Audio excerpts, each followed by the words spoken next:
యేసుక్రీస్తు ప్రభువుని నేను ఎరగక ముందు యేసుక్రీస్తుకు విరోధిని. ఎంత విరోధిని అంటే యేసు ప్రభు వారు ఉండకూడదు, యేసు ప్రభు వారు సువార్త ప్రకటించబడకూడదు. మేము పూజారులం. నేను శివభక్తుడిని. లింగాష్టకం నేను పాడగలను. లింగాష్టకం ఇదం పుణ్యం ఎపరవచవావు శివేనా. మరి మీరు పూజారులని మేము ఎలా నమ్మేది?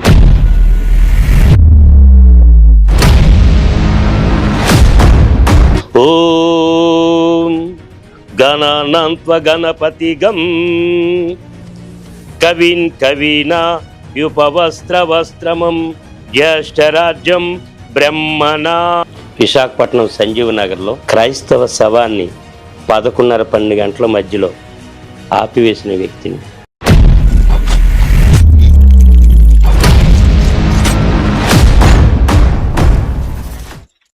అందరికీ ప్రైజ్ ద లార్డ్ అండి. పాస్టర్ గారు ప్రైజ్ ద లార్డ్ అండి.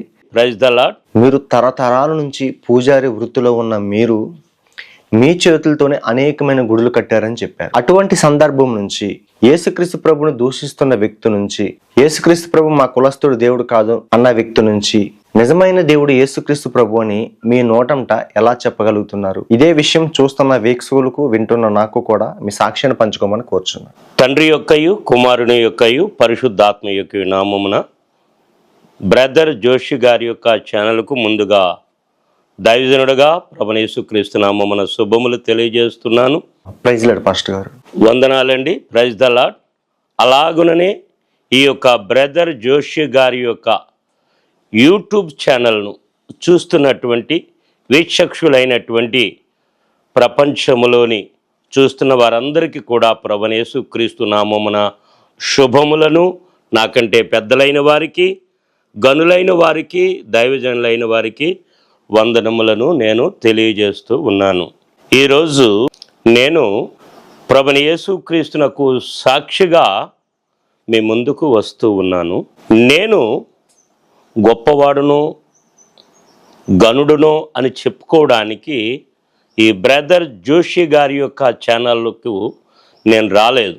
ఒక ప్రత్యేకమైనటువంటి ఒక ఉద్దేశంతో నేను ఈ ఛానల్లో సాక్ష్యము చెప్పడానికి నేను వచ్చి ఉన్నాను. నేను ఈరోజు సాక్ష్యము చెప్పడానికి నాకున్న ప్రధానమైన ఆలోచన, అవగాహన, ఉద్దేశం ఏమిటంటే కేవలము మన కోసము మానవ అవతారిగా ఈ లోకానికి వచ్చినటువంటి యేసుక్రీస్తు ప్రభువును గురించి చెప్పడానికి. ఈ బ్రదర్ జోషి గారి యొక్క ఛానల్, నేను చాలా ఛానళ్ళు నేను చూస్తూ ఉంటాను. అలా చూస్తున్నప్పుడు దేవునికి మహిమకరముగా ఈ ఛానల్ ఉంది. నేను అందరికీ చెప్పేది ఏంటంటే ఈ ఛానల్ కొరకు నేను ప్రార్థన చేస్తాను, మీరు ప్రార్థన చేయండి. ఇకపోతే నా పేరు అప్పారావు. ఇది తల్లిదండ్రులు పెట్టినటువంటిది. నా ఇంటి పేరు నల్ల. నా తండ్రి గారి పేరు గురువులు. నా తల్లి గారి పేరు మహాలక్ష్మమ్మ. మాది విశాఖపట్నం సింహాచలం ప్రాంతానికి అతి సమీపంలో ఉన్న ముర్సల్లావ్ అనేటువంటి గ్రామం. దానిని పూర్వము సంతపాలెం అనేటివారు. మా తండ్రి గారు ఒక దాసు. మీకు చాలామందికి తప్పిడుగుళ్ళు అంటే తెలుసు, అలాగే గరిడి అంటే తెలుసు. పెద్ద పెద్ద తాళాలు ఉంటాయి, ఇది కీర్తనలు ఉంటాయి, హరిహరి నారాయణాది నారాయణ్, ఇలాంటి కీర్తనలు అందులో పాడుతూ ఉంటారు. అలాగే నాన్నగారు దాసు, నాన్నగారు గురువు గారు కూడా అనేక వందల మందిని కర్రసాములో, కత్తిసాములో, గరిడీలో, భజనలో గురువుగా నేర్పించినటువంటి వారు.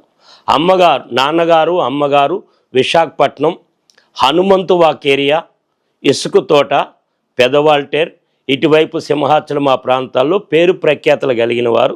తరువాతంలో నాకు కూడా వయసు వచ్చినప్పుడు నల్లప్పర్ వ్యక్తికి నాకు కూడా పేరు పరిచయాలు ఉన్నాయి. ఇది మా క్లుప్త పరిచయం. యేసుక్రీస్తు ప్రభువుని నేను ఎరగక ముందు యేసుక్రీస్తుకు విరోధిని.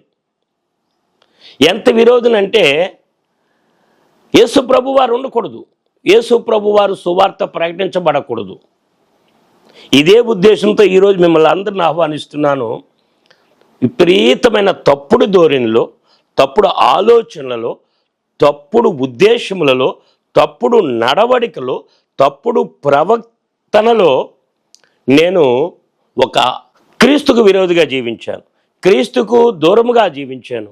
ముందుగా ఈ ఛానల్లో ఎవరైనా క్రీస్తుని నమ్మని వారు చూస్తే వారిని ప్రభు పేరట మీరు సహించాలని నేను కోరుతున్నాను. ఇలాగుంటున్నప్పుడు మేము విశాఖపట్నం ఈ ముర్సులావ ప్రాంతము నుండి 1975 ఈ ప్రాంతములో ఇందిరాగాంధీ గారి యొక్క ప్రధానమంత్రిగా ఉన్నప్పుడు షెడ్యూల్డ్ కులాల వారికి ఇళ్ల స్థలాలు ఇచ్చారు. నిజానికి మాకు సింహాచలము, కొండ ప్రాంతము, భూములన్నీ మావే. అక్కడ చెరువుకి సంబంధించి పంట పొలాలన్నీ కూడా మా నాన్నగారు, మా తాతలు మున్సిపల్ కార్పొరేషన్లో వారు లీజుకు తీసుకొని పండించేటటువంటి వారు. మా తాతలు, మా తండ్రి గారు పండించినటువంటి పంటలు లేవు, అన్ని పంటలు పండించేటటువంటి వారు. అలాంటి వంశంలోంటి నేను వచ్చాను. మేము పూజారులం. చూడండి, ఇప్పుడు మన భారతదేశంలో పూజారుల వ్యవస్థ ఉంది. బ్రాహ్మణుడు అనగా పౌరోహిత్యము చేసిన వాడిని బ్రాహ్మణుడు అనాలని మన హైందవ శాస్త్రంలో ఉంది. నేను మతాన్ని విమర్శించట్లేదు, ఒక బ్రాహ్మణిజాన్ని విమర్శించట్లేదు, ఒక బ్రాహ్మణుడిని విమర్శించట్లేదు, ఒక పౌరోహిత్యుని విమర్శించట్లేదు. కానీ తరతరాల నుండి విశాఖపట్నం పెదవాల్తేరు గ్రామానికి చెందినటువంటి కరక చెట్టు పోలమాంబ అని పేరు కలిగిన అమ్మవారిని పూజించేవారు. ఆ అమ్మవారు పూర్వదినాల్లో 14 గ్రామాల దేవత. ఈ 14 గ్రామాలకు 7 గ్రామాలకు ఒక్కొక్క గ్రామానికి ఒక్కొక్క పూజారులు ఉండేవారు. అందులో జాలర్లు ఉన్నారు, అందులో రెడ్డిలు ఉన్నారు, అందులో ఇతర కులాలు ఉన్నారు. కానీ మిగతా 7 గ్రామాలకు కూడా మేమే పూజారులు. సంస్కృతపు యొక్క ఈ శ్లోకాలు, ఈ మంత్రోచ్చాటన, అష్టోత్తరము, సహనామవళి, సహస్రనామవళి, అంగ పూజ, అదంగ పూజ, మేము ఈ అమ్మవారిని ప్రతిమలు చేసి చెక్కలతోడి, రాతితోడి, ఒక జంజకం ఉంటుంది అన్నమాట, ఒక దీనితో ఎదురు బద్ద పల్చి చేయబడి దానితో నెయ్యబడి అల్లినటువంటిది అనమాట. అది చాలా వెడల్పుగా ఉంటుంది. అందులో అమ్మవారిని మాత్రమే, ఇంకొకరు ఉండరు, ఒక్క అమ్మవారి ప్రతిమ మాత్రమే ఉంటుంది. అలాగనే మేము ఘటాలు అంటే కుండలు పసుపు రాసి బొట్లు పెట్టి వాటిని మోసేవారము. ఈ ప్రతిమ కలిగిన మమ్మల్ని పూజించేవారు. ఈ ఘటాలు మోసిన మమ్మలను మా ప్రాంతాల్లో పూజించేవారు. చిన్నగదిలి మండలంలో ఉన్నటువంటి కొన్ని గ్రామాలు, ఈ 7 గ్రామాల ప్రజలు, ఆ పెద్దలు, నాయకులు అనేవారు, సర్పంచ్లు అనేవారు మా నాన్నగారిని నమస్కరించడం నేను చూశాను. మా తాతలను ఎప్పుడూ మామూలుగా కాదండి, ఈ యొక్క ప్రతిమలు ఉన్నప్పుడు, ఈ ఘటాలు మోసినప్పుడు ఒక ప్రత్యేకమైన విధముగా వారు గౌరవించేవారు, సన్మానించేవారు. ప్రతిదీ మా దగ్గరికే తీసుకొచ్చి వాళ్ళు పూజ చేసుకునేవారు. మురసలావ ప్రాంతం నుంచి జోడుగుళ్ళపాలెము పోలీస్ క్వార్టర్స్ అనే ప్రాంతానికి గవర్నమెంట్ వారు మాకు 5 సెంట్లు భూమి ఇచ్చారు. మాది 91 గడప. దానికి సంజీవ నగర్ అని పేరు పెట్టారు.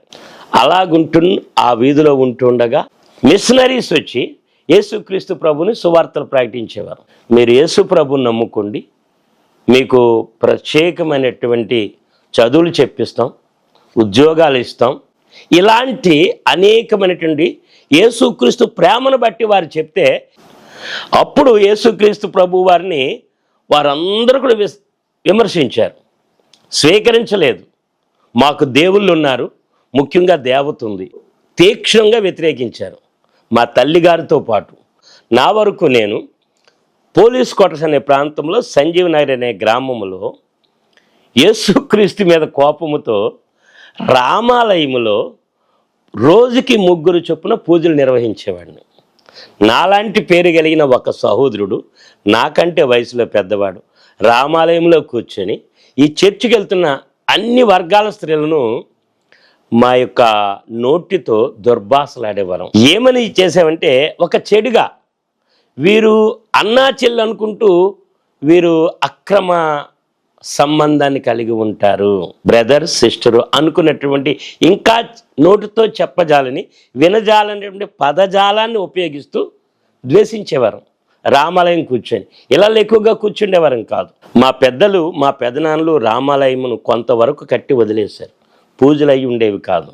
అప్పుడు నేను యేసుక్రీస్తు ప్రభు వారంటే ఎందుకో తెలియదు ఒక విధమైనటువంటి ద్వేషం పుట్టుకొచ్చింది, ఒక విపరీతమైన కోపానికి పుట్టుకొచ్చి ఇంటింటికి వెళ్ళి వారిని ఏకవచనముతో సంబోధించి, అరే చూడండిరా, క్రైస్తవులు 100కి 10 రూపాయలు ఇస్తారు, మనము అదే ఒక్క 10 రూపాయలు ఇచ్చి గుడిలో పూజారులు పెట్టి పూజలు చేయలేమా?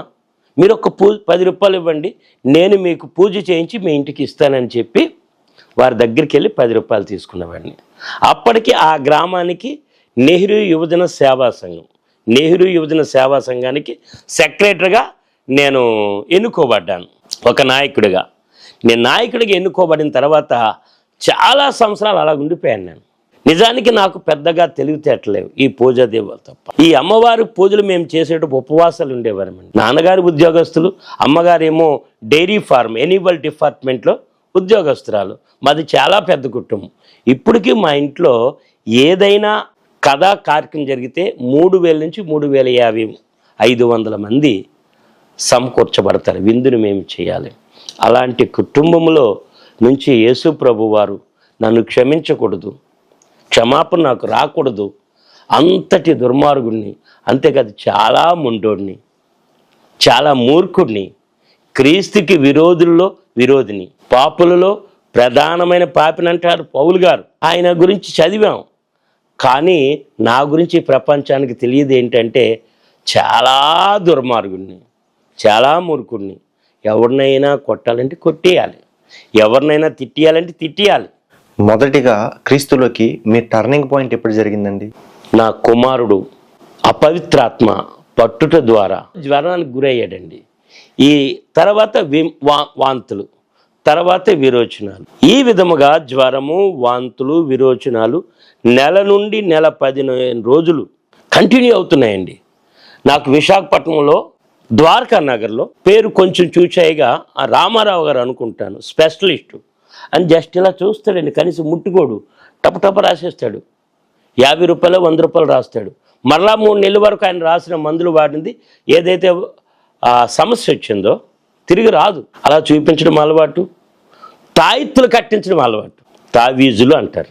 9 తావీజులు కట్టించారండి నా కుమారుడికి, నయం కాలేదండి. విపరీతమైన యేసుక్రీస్తు ప్రభు విరోధినైన నేను డి సుగుణాకర్ రావు గారండి, ఆయన భారతదేశంలో ఉన్న ఎన్ఎస్టిఎల్ డిస్పెన్సరీ అన్నింటిలో కూడా ఈ క్యాడర్ సైంటిస్ట్గా పనిచేశారు. సంజీవ్ నగర్లో మా ఇంటికి వారింటికి కొంత దూరం ఉంది, వారికి సమీపంగా ఉంటూ ఒకే లైన్లో ఉంటూ ఎందుకనో నాకు ఆ ఆలోచన వచ్చింది, ప్రార్థన చేయిద్దాం. వారింటికి తీసుకువెళ్ళాం. వారి మంచం పరిచి దాని మీద మా అబ్బాయిని పడుకోబెట్టమన్నారు. వెళ్ళకెళ్ళా పడుకోబెట్టాం. మెలకువగానే ఉన్నాడు. వారు గుండెల మీద బైబిల్ పెట్టారండి, ఇలా గుండెల మీద బైబిల్ పెట్టారు. సెకండ్ల కాలంలో వీడు నిద్రపోయాడండి. మేము వచ్చేసాం, ఇంటికి భోజనం చేసాం, పడుకుండిపోయాము. అర్ధరాత్రి 12 గంటలప్పుడు తలుపు తడుతున్న శబ్దం వస్తుంది. చూస్తే వీరిద్దరు భార్య భర్తలు. మా అబ్బాయిని మాకు అప్పగించాడు. నెల 15 రోజులు బాగులేని వ్యక్తి, కంటి మీద నిద్ర లేని వ్యక్తి, ఏది పెట్టినా విరోచనము, వామిటింగ్స్ అయిపోతే మా బట్టలు పాడైపోయి నాయి, నా భార్య, మా అమ్మగారివిని. బైబిల్ పెట్టి వారు ప్రార్థన చేశారండి. క్షణాలలో హ్యాపీ, ఆరోగ్యవంతుడైపోయాడు, పడుకుని చక్కగా నిద్రపోయాడు. మరలా 18వ నెల వచ్చినంత వరకు వాడికి ఏమీ కాలేదండి.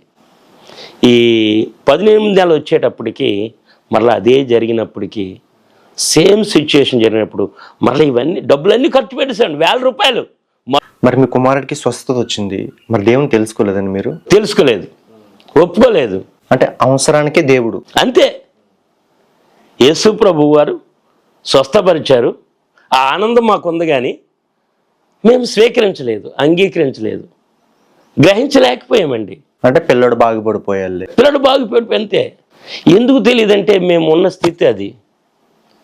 మా నేత్రాలు మూయబడిపోయాయి. మేము ఈ యొక్క భారతదేశపు ఈ యొక్క వ్యవస్థలో ఈ పూజా విధానాలు ఎవరిని విమర్శించి చెప్పట్లేదండి, మేము ఆచరించింది. మా ఇంటిలో మూల అనేటి ఒక ప్రత్యేకమైన స్థలాన్ని పెట్టుకొని భారతదేశంలో ఉన్న ఎంతమంది దేవుళ్ళు అయితే ఉన్నారో లక్షల మంది ఫోటోలు మా దగ్గర ఉండేవండి. మంగళవారం వస్తే 3 గంటలు 2 గంటలు దాటి ప్రార్థన చేసేవాడిని. ఇలాగా బాసిమఠం వేసుకొని మంత్రోచ్చాటన చేసేవాడిని. ఇప్పుడు ఏమైనా చెప్పగలరండి? ఇప్పుడు నేను చెప్పలేనండి, చెప్పను కూడానండి.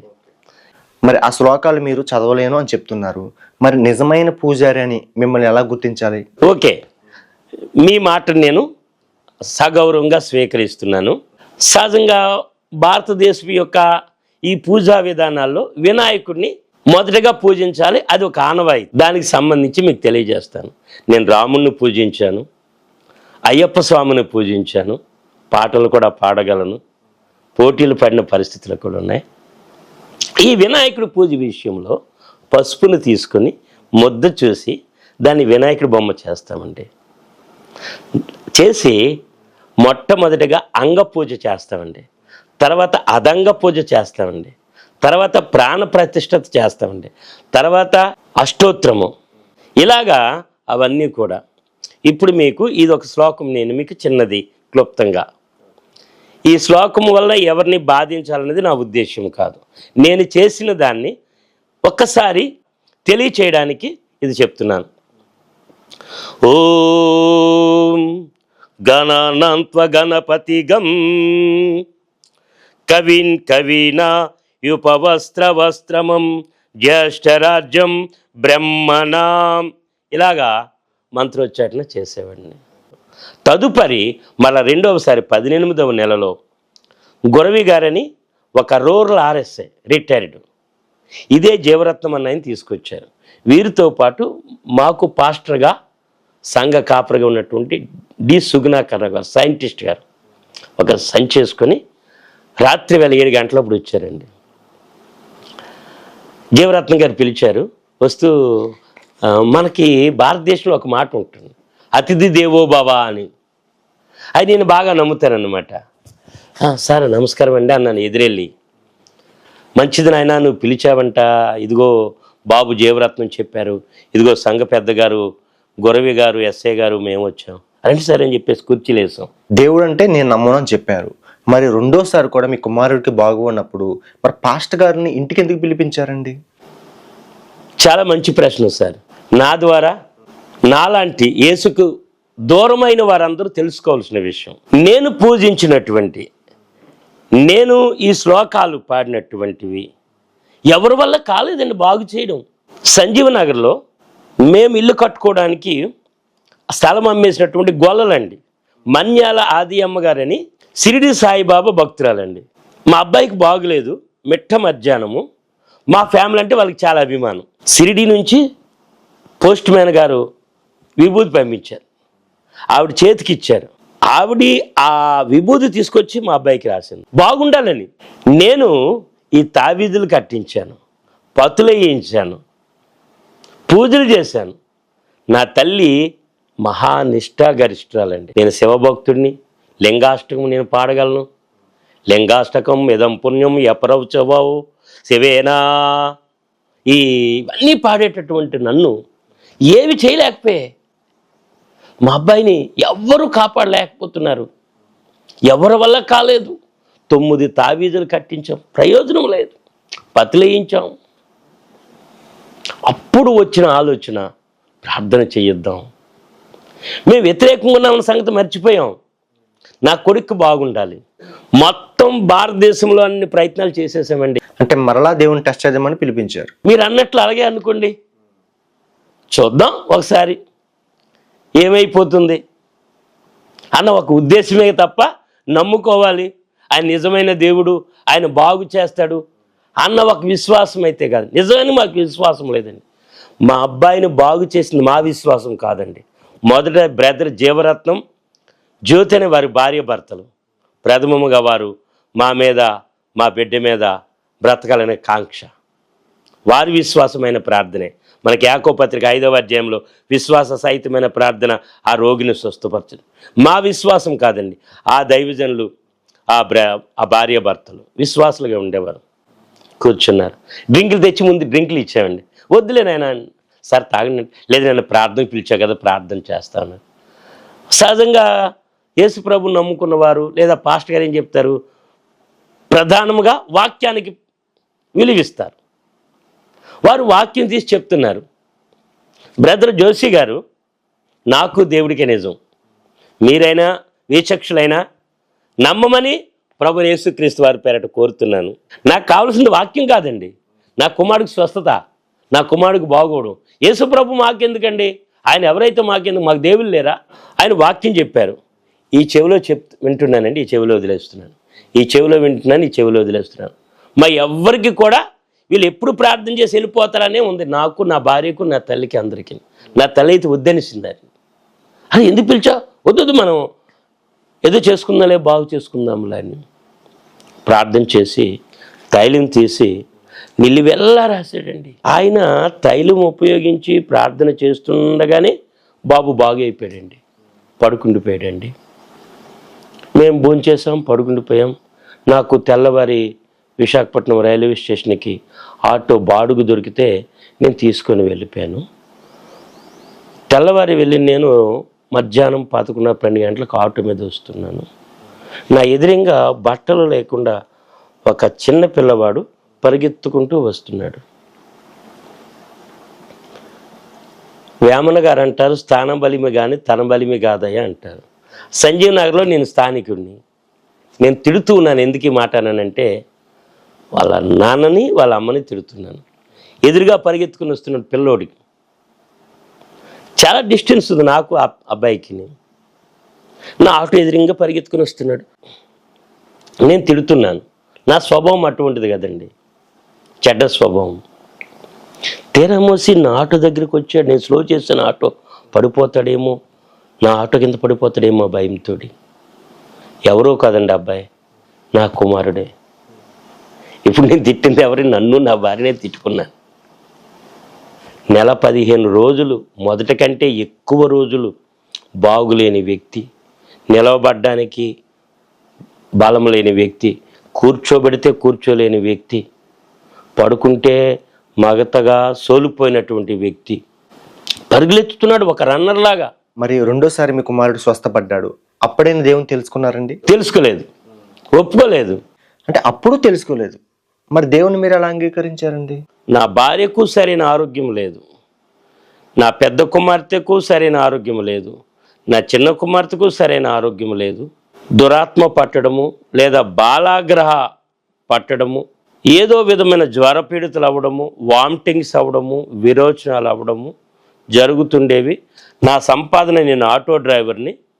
ముందు ఆటో బాడుగు తీసుకున్నాను, తర్వాత 25,000 రూపాయలు ఎట్టి అప్పు చేసి మరలా ఇంకో 25,000 రూపాయలు పెట్టి ఆటో కొన్నాను.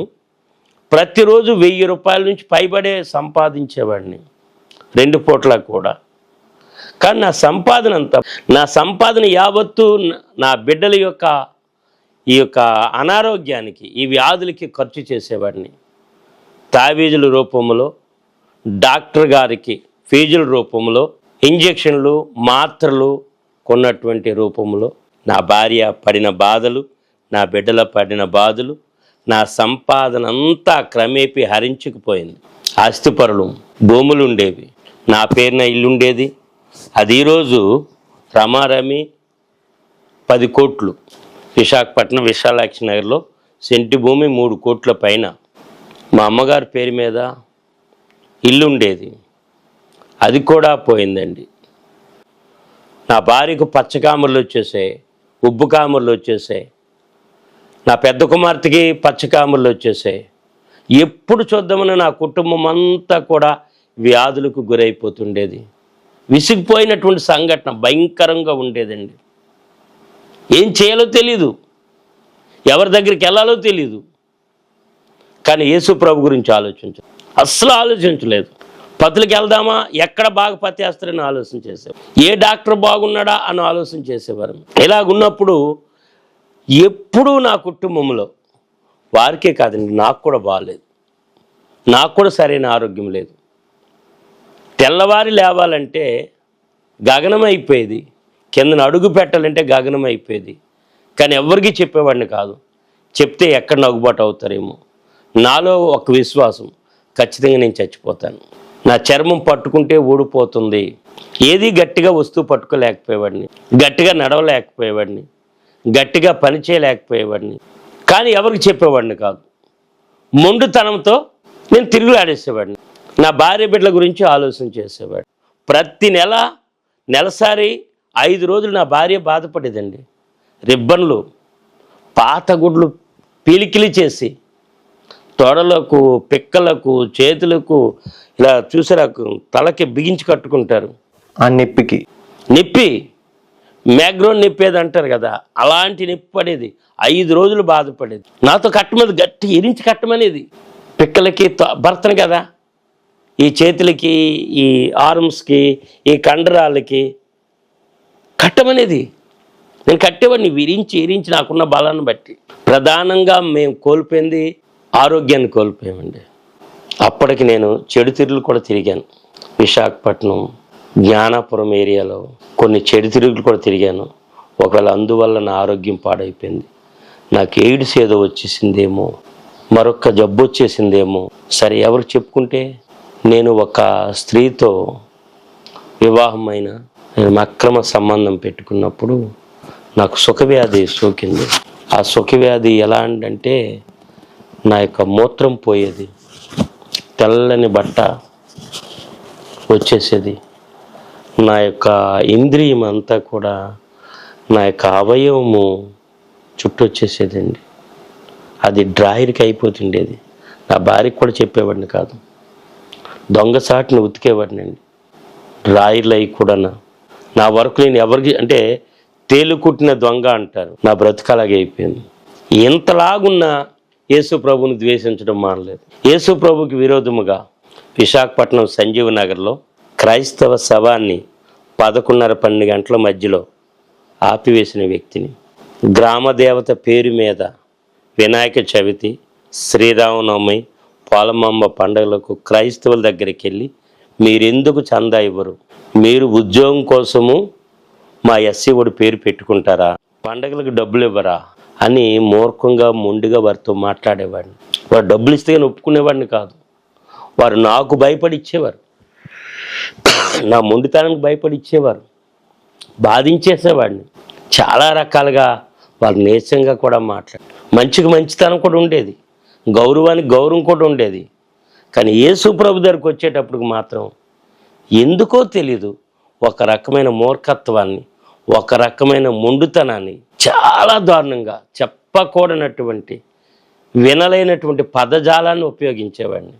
ఇలాంటి అనారోగ్యంతో బాధపడుతున్న నా భార్య, నా బిడ్డలు, నాకు నేను ఇవన్నీ గ్రహించి చర్చికి పంపించాను. ఎలాగా బాబు 2 సార్లు స్వస్థత పొందాడు కాబట్టి వీరు వెళ్ళిపోతే దెయ్యాలు రావు, చెల్లంగలు రావు, చేతబడులు పెట్టరు అన్న ఒక నిర్ణయం నాలోకి వచ్చింది. అంటే మీరు వెళ్ళేవారు కాదు, వారిని పంపించని నేను వెళ్ళలేదు. నేను వెళ్ళాలని నిశ్చయించుకోలేదు. అసలు నాకు యేసుప్రభు వద్దు. నేను యేసుప్రభు నమ్ముకోను. వీళ్ళ వల్లే కదా నేను చిరాకు పడుతున్నాను, వీళ్ళ వల్లే కదా నా సంపాదన పోతుంది, వీళ్ళ వల్లే కదా నేను తాయెత్తులు కట్టేసాను, వీళ్ళ వల్లే కదా నేను డాక్టర్ దగ్గరికి వెళ్తున్నాను, సరే ఇంక వీళ్ళు వదిలేద్దాం అని పంపించాను.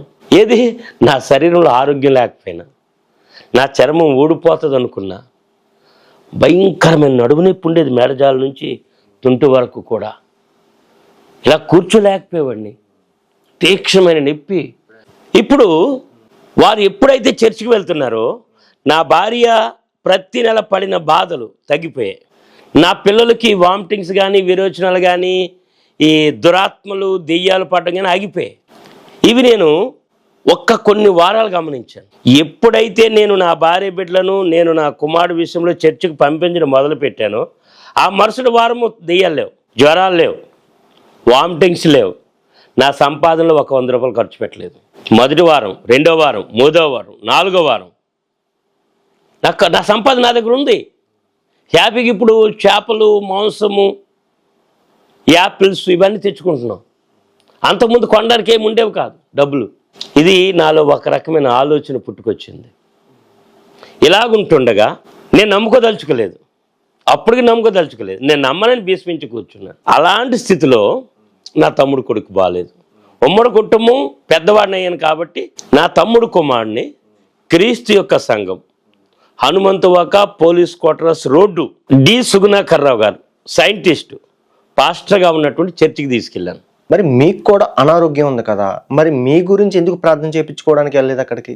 నేను నా గురించి అయితే నాకు భక్తి ఉంది, నాకు పూజలు ఉన్నాయి. అవి ఎంతటి పూజలు అంటే యేసు ప్రభువుని నమ్మిన వారు కూడా అంతగా చేయలేరు.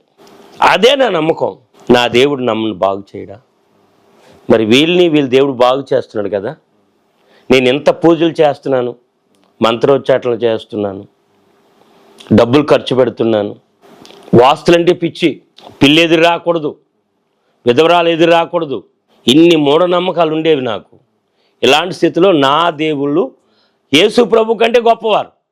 యేసు ప్రభు కంటే నా దేవుళ్ళే దేవుళ్ళు. యేసు ప్రభు అమెరికా దేవుడు, మా దేవుడు కాదు.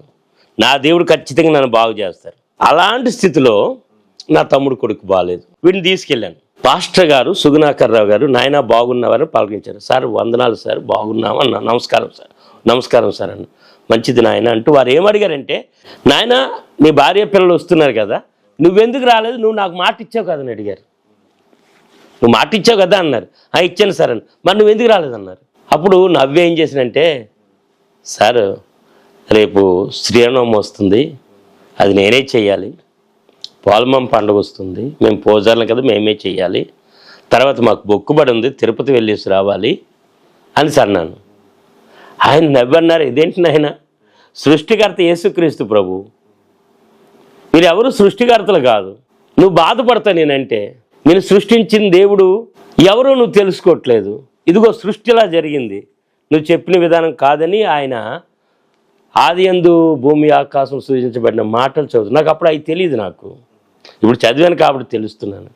కానీ ఆయన నాకు దూరంగా ఉన్నారు, 10 అడుగుల దూరంలో. బైబిల్ కూడా ఆయన నాకు ఇలా తెప్పలేదు. బైబిల్లో నుంచి నాకు ఆదికాండం అనేది గ్రంథం పదం కనబడుతుంది, హెడ్డింగ్. ఒక విశ్వాసం నాలో అప్పుడు వస్తూ ఉండేది. ఇక్కడ ఇంకో విషయం చెప్పడం మర్చిపోతుండేవాడిని. గడిచిన 2-3 సంవత్సరాలుగా ఆటో వేసేవాడిని కదా. ప్రతి సాయంత్రం క్రైస్తవుడు ఎక్కేవాడు ఆటో. బాబు పలానా మీటింగ్కి వస్తామని ప్రతిరోజును. వీళ్ళేంటి నేను అనుకునే విసుక్కునేవాడిని, ఈ క్రైస్తవులు తగిలారేంటి వీళ్ళు, నా డబ్బులు కావాలి. అంతవరకు సరైన బేరం ఉండేది కాదు. ఆడికి వెళ్ళేవాడిని. కరెక్ట్గా అక్కడ వాక్యం విత్తడం వినేది. ఒక 5 నిమిషాలు విని వెంటనే చిరాకు పడి కోపంతో వచ్చేసేవాడిని. ఇలా జరుగుతూ ఉండేది. ఇలా జరుగుతున్నప్పుడు మా పాస్టర్ గారు, నాయన నిజమైన దేవుడు యేసుక్రీస్తు ప్రభువే, నువ్వు నమ్ముకుంటే బాగుంటావు, నీ భార్య బిడ్డలు బాగుంటారు అని చెప్పారు. ఈ మాటలన్నిటికంటే ఈ ఆదికాండం అనేది నన్ను దర్శించింది. ఇంటికి వెళ్ళిపోయాను. వెళ్ళి నేను డబ్బులు తీసి ఇవన్నీ కొని చేయవలసినటువంటి లోక సంస్థ తతంగం అంతా చేశాను. అది ఎంతకంటే సమయం చాలదు. కానీ నాకు ఇక్కడ ఒక అవసరం ఉంది. రియల్గా నేను యేసుప్రభుని నమ్ముకుంటే నేను బాగుపడతానేమో అనే ఆలోచన వచ్చేది. వెంటనే అమ్మవారు గుర్తుకొచ్చారు. మళ్ళా నాకు ఆలోచన వచ్చి మళ్ళీ నా నిర్ణయాన్ని నేను వెనక్కి తీసుకునేవాడిని. అలాంటి స్థితిలో నాకు ఇంకా ఒక ఆలోచన వచ్చేసింది. నేను నమ్ముకున్న ఏ దేవుడు నన్ను బాగు చేయడు, నేను ఖచ్చితంగా చచ్చిపోతాను. ఏదైతే అది అవనే, యేసుప్రభుని నమ్ముకుంటాను. ఇంకా బతికించినా చంపినా బాగు చేసినా ఆయనే. ఎప్పుడైతే ఆలోచన వచ్చిందో అదే క్షణం నా తమ్ముడు కొడుకు బాలేదు, ఆ చర్చికి తీసుకెళ్ళాము. పాస్టర్ గారు కూడా అడగటం జరిగిందో, ఎందుకు నాయన నువ్వు రాలేదు, చెల్లమ్మ పిల్లలు వచ్చారన్నప్పుడు ఆయనకి జవాబు చెప్పాను. కానీ నా మనసు నాకు ఒప్పుకోలేదు. ఈరోజు నేను యేసు ప్రభు మాత్రమే దేవుడు, యేసు ప్రభు తప్ప దేవుడు లేడు, ఆయన బ్రతికినా చనిపోయినా ఆయన కొరకైన ఒక బలమైన నిర్ణయాన్ని నేను కలిగి ఉన్నాను. ఈరోజు నేను పేదల మధ్య సేవ చేస్తున్నాను, రోగుల మధ్య సేవ చేస్తున్నాను. నాకు ఏదైతే అనుగ్రహించబడిందో, నేను ఏదైతే పొందుకున్నానో, నా కుమారుడికి, నా భార్యకు, నా కుమార్తెలకి వీరిని మించినటువంటి ఆరోగ్యం నాకు ఇచ్చాడు దేవుడు. ఈరోజు నాకు ఏ అనారోగ్యం లేదు, పరుగులు ఎత్తగలను, ఎటువంటి బరువులైనా ఎత్తగలను.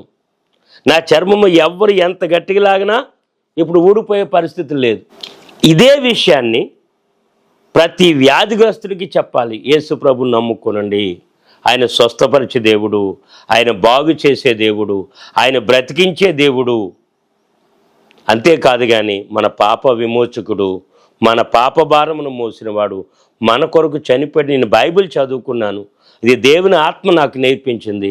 ఇక నా నిర్ణయం చివరి వరకు కూడా యేసుక్రీస్తు ప్రభువు దేవుడు తప్ప ఇంకెవరూ లేరు అని చెప్పాలని ఒక నిర్ణయంతో ఈరోజు నేను 5-6 రాష్ట్రాలు దేవుని సేవ చేస్తున్నాను. ఇవన్నీ విడిచి దేవుని సేవ చేయడానికి వచ్చారు, అది డబ్బు కోసమేనా? సహజంగా ఆ మాట రియల్గా వచ్చింది. ధనము కోసమైతే నాకు వచ్చినటువంటి రైల్వే ఉద్యోగం, నేను ఈరోజు మా బామ్మర్ది ఈరోజు 1,50,000 జీతగాడు. నేను 10th చదివాను, డిగ్రీ చదివాను, BA చేశాను, దూర విద్య. మా వాళ్ళందరూ అనేది ఏంటంటే నువ్వు రైల్వేలో ఉండంటే ఈరోజు ఒక గుమస్తావు, ఒక ఆఫీసర్ అయిపోయి ఉండేవాడు అని. నాకు వచ్చిన రైల్వే ఉద్యోగము నేను వదులుకుని ఉండేవాడిని కాదు కదా. బ్రదర్ జోషి గారు, మీరందరూ వీక్షకులు ఆలోచించండి. నాకున్న ఇల్లు అమ్మేశాను నేను, నాకు ధనమే కావాలనుకున్నట్లయితే. ప్రేక్షకులకు నేను చెప్పే విషయము చివరగా సలహా లేదా హెచ్చరిక, యేసు ఎవరో అని ఆలోచన చేయండి. యేసు ప్రభు వారు మిమ్మల్ని దర్శిస్తారు. ఒక్క మాట, యేసు ప్రభువే మనలను దేవుని రాజ్యానికి చేర్చేది, మోక్ష మార్గము, రక్షకుడు, ఆయనే దేవుడు, ఆయనే దేవుడు. నేను కొలిచిన దేవుళ్ళు ఎవ్వరూ కాదు, ఎవరిని బాధ పెట్టాలని కాదు. విచక్షులారా, యేసు ప్రభు నమ్మలేని వారు ఎవరైనా ఉంటే నేను మరలా నా ఫోన్ నెంబర్ చెప్తున్నాను, 7675095467. యేసు క్రీస్తే ప్రభువు, యేసు క్రీస్తే రక్షకుడు, యేసు క్రీస్తే పరలోకమునకు చేర్చేవారు, యేసు క్రీస్తు ప్రభువే మన కొరకు చనిపోయారు. కనుక ఇంతవరకు మీరు విన్నందుకు నేను ప్రభుని యేసు క్రీస్తు నామమున ఈ యొక్క బ్రదర్ జోషి గారి యొక్క ఛానల్ చూస్తున్న మీకును బ్రదర్ జోషి గారికి నేను యేసుక్రీస్తు నామమున శుభములు తెలియజేస్తున్నాను. దేవుడు యేసుక్రీస్తు నామమున మిమ్మల్ని అందరినీ కూడా తన నామమున ఆశీర్వదించి దీవించి మిమ్మలను, మీ పిల్లలను, మీ కుటుంబాలను ఆయన రాజ్య వారసులుగా యేసుక్రీస్తు నామమున చేయునుగాక. ఆమేన్.